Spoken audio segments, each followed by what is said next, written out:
Hello दोस्तों, स्वागत है आपका। 3 पार्ट हम बना चुके हैं अलंकार पे, ये चौथा पार्ट होने वाला है। और अभी हम अपलोड नहीं कर रहे हैं, एक एक करके एक लाइन से अपलोड करेंगे, क्योंकि होता ये है कि पहले वीडियो बनाओ, फिर उसको कंप्रेस करो, फिर अपलोड करो, तब तक पूरा मन बिगड़ जाता है, दूसरा वीडियो बनाने की इच्छा नहीं होती। तो अभी हम क्या कर रहे हैं, पूरे अलंकार की वीडियो एक साथ बना लेंगे, उसके बाद धीरे धीरे पूरी रात तक में जितना भी टाइम लगेगा अपलोड करेंगे। जियो ने भी काफ़ी अच्छा कर दिया है, आपके लिए भी हमारे लिए भी। तो बड़ी आराम से आप जियो यूज करें। 15 तक का वैसे ही प्लान है, उसके बाद 15 के बाद आप कोई भी, मतलब 15 से पहले पहले तक आप कोई भी प्लान डलवा लें, बढ़िया रहेगा। 4 महीने के लिए फ्री है, पहले 3 तो वैसे ही मिलेंगे और चौथा महीने का फ्री मिलेगा जो आप प्लान डलवाओगे वो वाला। तो 4 महीने के लिए आप बिल्कुल तैयार रहें, और बहुत सारे लोगों की जॉब लग जाएगी इन 4 महीनों में। ठीक है, चलिए। और एक चीज़ और, आप ध्यान देते रहें, थोड़ा सा हमारे लिए भी कुछ करते रहें। जो ऐड आ रहे हों उनको प्लीज़ देख लिया करें, स्किप ना किया करें, हमको भी थोड़ा सा उसका फ़ायदा होता है। खैर, चलिए शुरू करते हैं। अब बात करेंगे दृष्टांत अलंकार की। दृष्टांत अलंकार क्या होता है? उपमेय उपमान में बिंब प्रतिबिंब का भाव। अब बिंब और प्रतिबिंब का क्या मतलब है? यहाँ पे एक होती है चीज, कोई भी चीज हो गई तो उसको रख दो, और उसका जो दूसरा छाया बनती है प्रतिबिंब, उसको हम बोलते हैं। ठीक है, एक ही चीज का दूसरी जगह पे जब बनता है उसको प्रतिबिंब। जैसे एक काम करो, पानी की एक टंकी ले लो या छोटा सा कोई टब ले लो और नीचे रख दो, और वहां पे सूर्य की भी एक छाया वो बनेगी, सूर्य भी दिखेंगे पानी में, तो वो जो है वो प्रतिबिंब कहलाता है। ठीक है, तो जब बिंब उपमेय उपमान में बिंब प्रतिबिंब का भाव आएगा, वहां होता है दृष्टांत अलंकार। तो उसका मुख निसर्ग सुंदर। तो अब देखिए, यहां पे मेनली बात यह की जाती है कि जो सुंदर वस्तु है वो सुंदर ही होगी। ठीक है, मतलब वो आपने गाना सुना होगा, ना कजरे की धार ना मोतियों के हार, ना कोई किया श्रृंगार फिर भी कितनी सुंदर हो। वही चीज कि जो सुंदर है वो सुंदर है, आप कितना ही सजा लो आभूषण से, कितना ही। जैसे मधुबाला जी हो गई, हमारी फेवरेट हीरोइन हुआ करती है, तो मधुबाला जी आप कोई मेकअप की जरूरत ही नहीं ना, खुद जो सुंदर है वो सुंदर है। ठीक है, शकल के हिसाब से अगर बात करें, उसके बाद एक मन की सुंदरता अलग होती, फिर कभी बात करेंगे, बहुत हो जाएगा अभी। तो उसका मुख निसर्ग सुंदर जो है, उसका क्या मतलब है कि जो आप सुंदर हो, जो सुंदर है वो सुंदर है। जैसे चंद्रमा को प्रसाधन की क्या आवश्यकता? चंद्र प्रसाधन का मतलब होता है, आपने ये जरूर महिला प्रसाधन सुना होगा। ठीक है, वो क्या, महिलाओं के जो सुंदरता के सामान आभूषण वाले मिलते हैं वो सब प्रसाधन में आ जाते हैं। ठीक है, तो चंद्रमा को भाई किस आभूषण की जरूरत है? वो खुद ही सुंदर है, ऐसा मानते हैं। पता नहीं कहां से चंद्रमा सुंदर दिखाई देता है लोगों को। यहां से तो हम देखते हैं तो हमको तो वैसे ही दिखाई देता है, गोला। चलिए, तो ये चीजें हैं, वही आप समझ लें कि जो चीज सुंदर है वो सुंदर है। जब हम ऐसा बोलें, उसका मुख निसर्ग सुंदर, सुंदर ही है। चंद्रमा का कोई प्रसाधन की क्या आवश्यकता? या फिर वही, अगर मैं एग्जामिनर होता तो मैं जरूर ये देता। मजे लो ना यार, मजे के साथ पेपर करो ना, मजे करवाओ उनको भी जो पेपर दे रहे हैं, वो बेचारे वैसे टेंशन में रहते हैं। आप देखो ना, आपने मोहरा फिल्म से एक गाना सुना होगा, ना कजरे की धार ना मोतियों के हार, ना कोई किया श्रृंगार फिर भी कितने सुंदर हो। और अब बताइए इसमें कौन सा अलंकार है?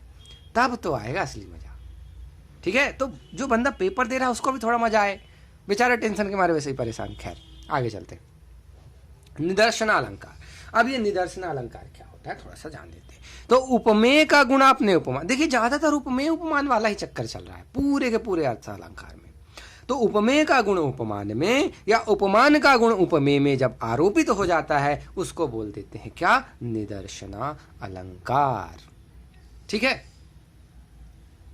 उपमेय यानी कि जो हमारे सामने खड़ी है उसका गुण हम डाल दिए उपमान में, और जो उपमान या फिर जो चंद्रमा का गुण था वो हमने डाल दिया अपने उसमें, तो हो गया क्या? ये हो गया। तो रवि शशि नखत दीपहि ओहि ज्योति रतन पदारथ मानिक मोती। ये आप बड़े ध्यान से सुने, क्या? रवि शशि नखत दीपहि ओहि ज्योति रतन पदारथ मानिक मोती। तो इसमें क्या कहना चाह रहा है? ये एक्चुअली में बहुत गहरी बात कही है, राजाओं के टाइम की बात है, वहां पे लिखी गई थी। तो यहाँ रानी पद्मावती की बात कर रहे हैं।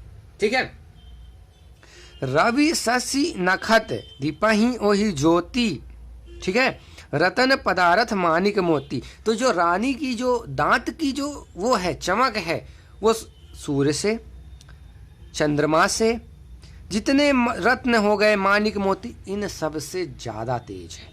ये तो अति हो गई यार, मतलब उनके दांतों की जो चमक है वो सूर्य से भी तेज। अरे बाप रे, ये तो कुछ ज्यादा ही हो गया, मतलब अति से भी अति हो गई। खैर ठीक है, जब भी कोई ऐसी चीज बोले तो वहां पे क्या होगा, निदर्शन अलंकार। तो सबसे पहले तो आपको इसका मतलब समझ में आना चाहिए ना, जो भी स्टेटमेंट दिया होगा। तो इसको जब 4, 5, 6 बार, तो इसके लिए आपको पर्यायवाची आनी चाहिए। रवि पता होनी चाहिए, सूर्य, चंद्रमा, फिर उसके बाद माणिक मोती, दीपा ही वही ज्योति। तो ये जो चीजें हैं, रतन हो गए, रत्न कला, तो क्या है, नखत, नखत क्या है आपको पता होना चाहिए, दांत।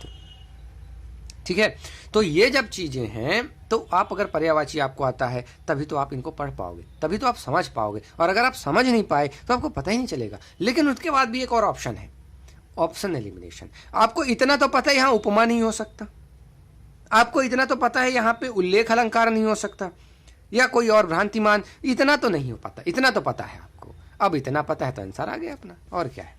चलिए, इसलिए हर चीज को बड़े अच्छे से समझो, डायरेक्टली ना सही, इनडायरेक्टली आपको हेल्प करेगा।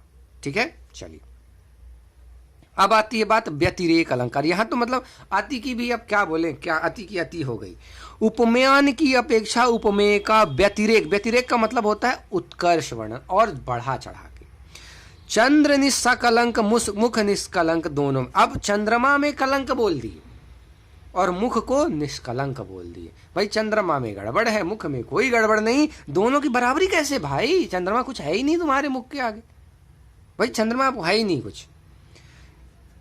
आपने गाना सुना होगा फिल्म वेलकम का, वहां पे एक आता है, चांद में दाग है लेकिन कुड़िए तुझ में कोई नहीं खराबी, ऐसा करके वो वही चीज कहना चाहा, चांद में भी दाग है लेकिन तेरे चेहरे पे कोई दाग नहीं। ठीक है, तो आपने क्या कर दिया कि आप जो उपमान है उसको बहुत छोटा कर दिया और उपमेय को बहुत बढ़ा दिया, और उनकी मतलब बोल दे कि आप तो तुलना करने लायक ही नहीं रहे यार, उपमान तो खत्म है। वहां व्यतिरेक अलंकार। चलिए बस आई थिंक अपन लास्ट में 2 पेज के और बचे हैं नोट्स।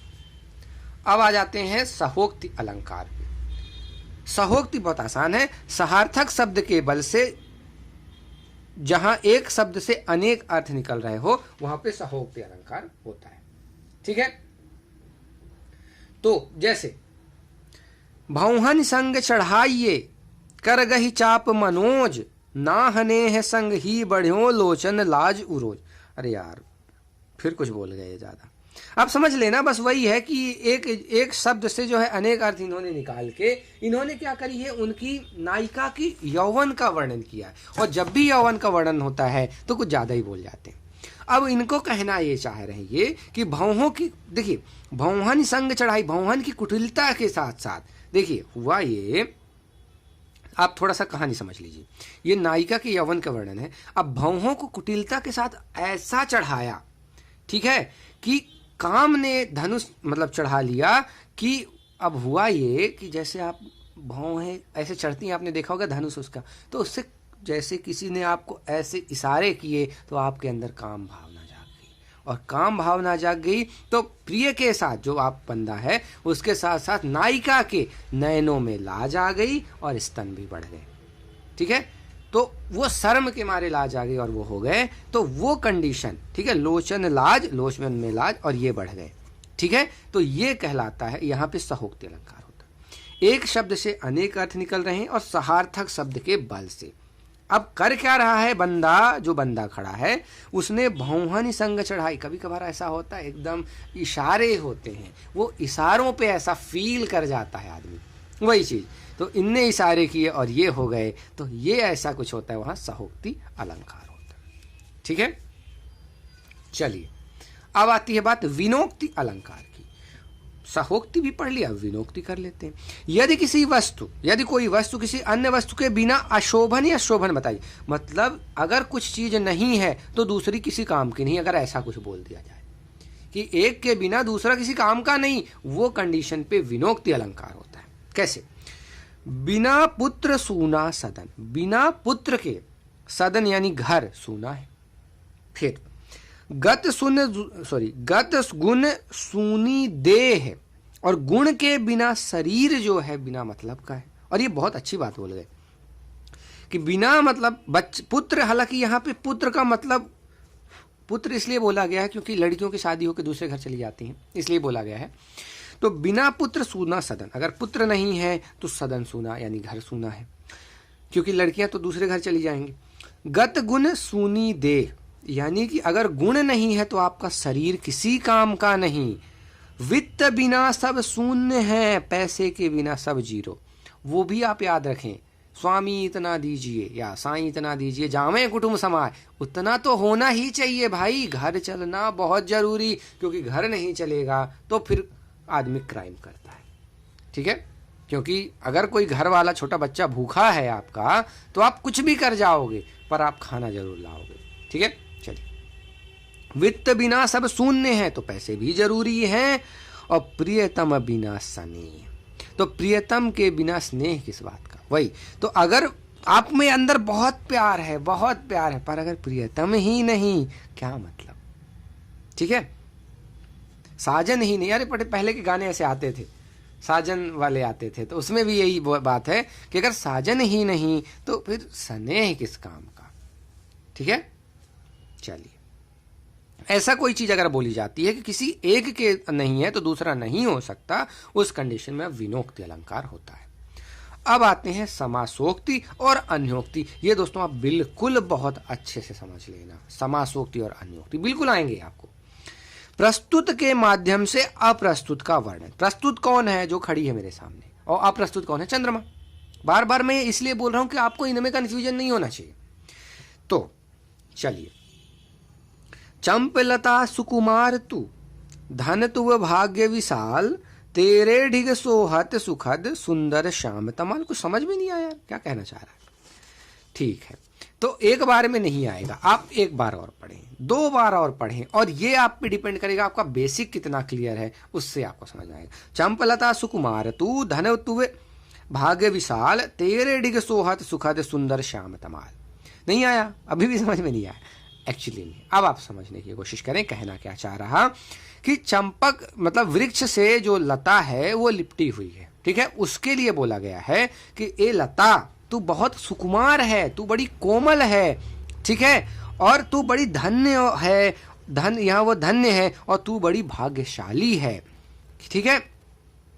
क्योंकि तेरे पास जो है वो श्याम सुंदर श्याम जो है वो रहे, मतलब श्याम शोभ रहे हैं, ठीक है। कहने का मतलब ये है, ये कहना ये चाह रहे हैं कि जहाँ श्याम है, कृष्ण जी हैं, वहां के पास की जो लता है उसकी कहानी बताई गई है कि चंपलता सुकुमार तू, धन तुव भाग्य विशाल, भाग्य मेरा बहुत विशाल है, तेरे डिग सोहत सुखद, सुंदर श्याम तमाल। तेरे आसपास जो श्याम है, सुंदर श्याम है, वो जो है शोभ रहे। अब यहाँ पे लता जो है, चंपक चंप लता जो है, वो कौन है। अब ये वो लता नहीं है, ये कौन है, ये है राधा जी। ये क्या है, तो अब देखिए, प्रस्तुत के माध्यम से अप्रस्तुत, प्रस्तुत कौन है, लताएं। लताएं तो आपको सामने दिख रही हैं, लेकिन लताओं के आड़ से बात किसकी कर रहे हैं, राधा जी की, ठीक है। और कृष्ण जी तो है ही है।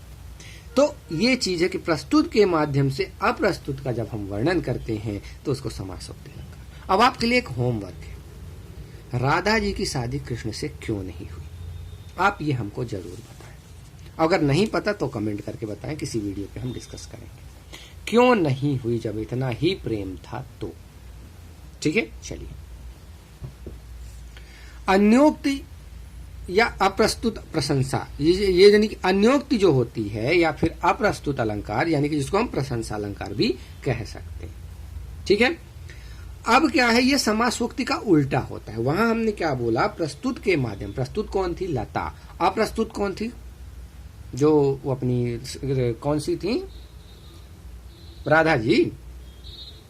अब यहाँ अप्रस्तुत यानी प्रतीकों के माध्यम से आप प्रस्तुत का वर्णन करोगे, कैसे, ये आप बिल्कुल याद कर लेना, बहुत इंपॉर्टेंट क्वेश्चन। नहीं पराग नहीं मधुर मधु, नहीं विकास इही काल, अली कली ही सो विद्यों आगे कौन हवाल। ये एक्चुअली में बात किसकी कर रहा है, ये बात कर रहा है कली और भ्रमर से। ये एक्चुअली में राजा जय सिंह को बोला जा रहा है, ठीक है। उनको सचेत किया जा रहा है, पर क्या है कि तरीके से, नहीं पराग नहीं मधुर मधु, मतलब मधु अब मीठा नहीं रह गया, नहीं विकास ही काल, इस बार कोई विकास नहीं हुआ, अली कली ही शो विधियों आगे कौन हवाल, अब जब आपके ही राज्य में ऐसा है तो आगे क्या होगा। ये राजा जयसिंह के बारे में बोला गया है। और ये कौन बोल रहा है? बिहारी जी बोल रहे हैं। तो आप ये ध्यान दें कि जो चीज है नहीं, ये भ्रमर और कली है नहीं, उनके माध्यम से, अप्रस्तुत के माध्यम से प्रस्तुत का वर्णन किया जा रहा है। ठीक है, तो राजा को गाली दे रहे हैं एक्चुअली में, लेकिन तरीके से, मखमल के जूते मारना इसको हम बोलते हैं। चलिए अब आते हैं पर्यायोक्ति अलंकार में। अब ये चीज आपको आराम से समझ में आ जाएगी, सीधे सीधे ना बोल के घुमा फिरा के कहना, ये तो इंसानों की है ही है, करते ही है।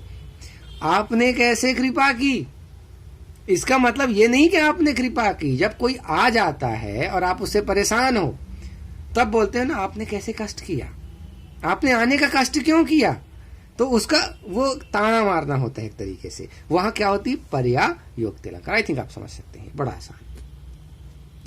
अब आ जाते हैं ब्याज स्तुति या ब्याज निंदा अलंकार पे। ये क्या होता है भाई? तो निंदा से स्तुति या स्तुति से निंदा, मतलब उल्टा करना। आप किसी की निंदा करो और उसको ऐसा लगे कि स्तुति हो रही, या आप स्तुति कर रहे हो और उसको लगे कि निंदा हो रही। मतलब कहने का मतलब ये है कि उसको लगे कि स्तुति हो रही और आप उसके मजे ले रहे हो। कभी कभार ऐसा होता है मजे लेना, सामने वाले के खूब मजे लिए जाते हैं, उसको ऐसा लगता है हमारी तारीफ चल रही है। या फिर कभी कभी निंदा की जाती है पर उसको ऐसा मतलब स्तुति की जाती है पर उसको लगे निंदा, या आप निंदा कर रहे हो तो उसको लगे स्तुति, तो उल्टा चीज। अब देखिए, ये तो काफी आपने फील किया होगा, काफी लोग मजे लेते हैं तो ऐसे ही करते हैं। उधो तुम अति चतुर सुजान, जे पहिले रंग रगी श्याम रंग तिन्ह ना चढ़े रंगान। अब ये उनको ज्ञान दे रहे हैं कि देखो जो पहले ही श्याम के रंग में रंग गई हैं, उनमें कोई रंग नहीं चढ़ेगा। ठीक है, ये किससे कह रही? उधो, यानी उद्धव जी गए थे ना उनके पास, गोपियों के पास, वहां पे बोला गया था। तो तुम अति चतुर सुजान, उसको एक्चुअली में वो गाली दे रहे हैं मन ही मन में, लेकिन वर्ड कुछ ऐसा कर रहे हैं कि लगे कि यार उसकी इज्जत हो रही। कभी कभी आपने सुना होगा कि यार आप मेरी तारीफ कर रहे हो कि मतलब मजाक उड़ा रहे हो, ऐसा वाली कंडीशन ऐसी आती है। तो ब्याज स्तुति या ब्याज निंदा अलंकार होता है। ठीक है, चलिए आई थिंक बस 2 पेज अगले वीडियो में करते हैं, बस एक लास्ट वीडियो और बनेगा। धन्यवाद।